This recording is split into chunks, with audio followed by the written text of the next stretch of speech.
네, 반갑습니다. 라이스탁센 전문가입니다. 오늘은 종목 소개 영상보단 시장의 흐름을 좀 짚고 넘어가려고 해요. 종목 같은 경우에는 뭐 복귀를 하자고 하면 해성산업 정도가 있겠네요. 해성산업 먼저 좀 보고 가겠습니다. 해성산업을 올려드렸던 가격대가 이 정도죠. 현재 오늘까지 대략 5%에서 6% 정도 올라왔습니다. 이 종목은 제가 모아가자라고 말씀드렸는데 충분히 새로운 테마로 엮여질 수가 있는데, 이 새로운 테마가 엮여지는 게 중요한 이유는 이 선물 지수를 보면서 잠시 뒤 말씀드리겠고요. 오늘까지의 거래량을 보게 되면 평균 거래량의 2배, 제일 좋은 건 이길 갭을 들어 올리는 위치입니다.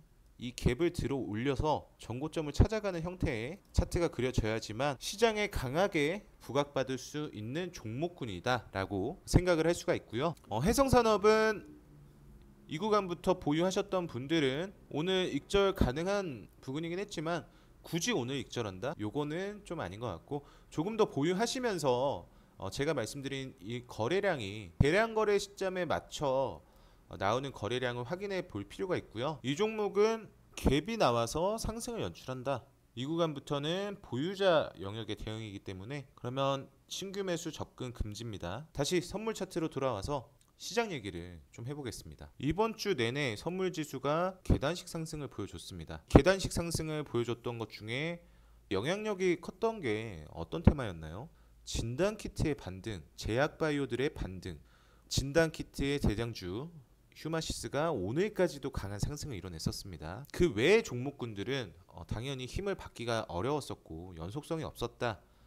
그렇기 때문에 종목 이 테마가 엄청 강했다 이렇게 보긴 힘들죠. 이 선물 지수를 보여드리는 건 앞으로의 시장이 지속적인 상승으로 가기 위해서는 이 조건이 필요하다는 겁니다. 어떤 조건이냐? 오늘 카카오가 하락폭이 깊었죠.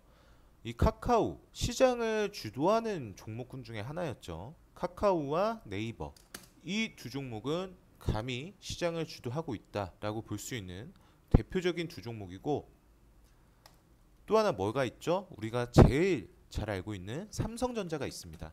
삼성전자는 쉬어가고 있는 구간이다.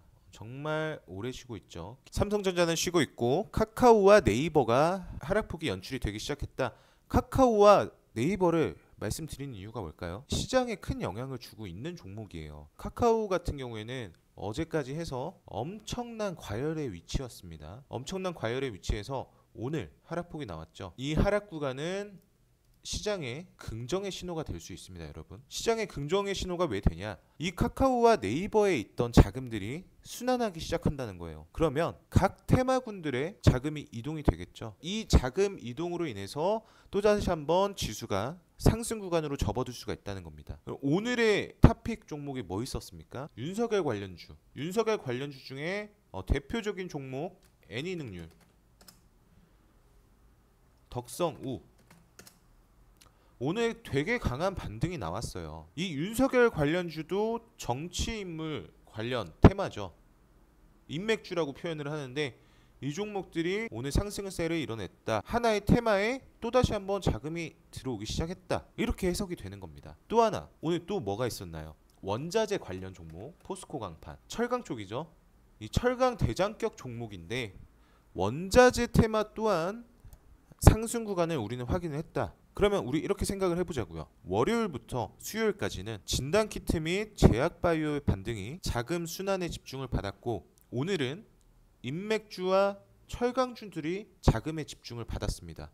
그럼 여러분, 지금 부각받지 못한 그런 테마를 조금 찾아가셔야 되는 시기입니다. 부각받지 못한 테마가 이 시장에는 신선하게 다가올 수 있다. 즉 시장 분위기 조성자들은, 제가 이번 주 델타 변이 바이러스를 통한 진단키트와 제약바이오의 반등을 보면서 생각이 든 건, 지금 시장은 이유를 찾는 겁니다. 누가요? 시장 분위기 조성자들이. 이 시장 분위기 조성자들이 어떻게 하면 상승을 이끌어낼 수 있을까? 이 구간을 생각을 한다는 거죠. 그렇기 때문에 오히려 오늘 카카오와 네이버의 신규 테마를 형성시키기 위한 자금의 이동 순환이 이루어질 수 있다. 그렇기 때문에 시장엔 오히려 긍정적인 하락이다 라고 우리는 볼 수가 있습니다. 다시 선물 차트로 돌아와서 신규 테마가 어떤 게 형성이 될지는 그 누구도 몰라요. 그 누구도 모르지만 우리가 순환을 겪었던 테마가 다시 한번 반등이 나올 수도 있는 겁니다.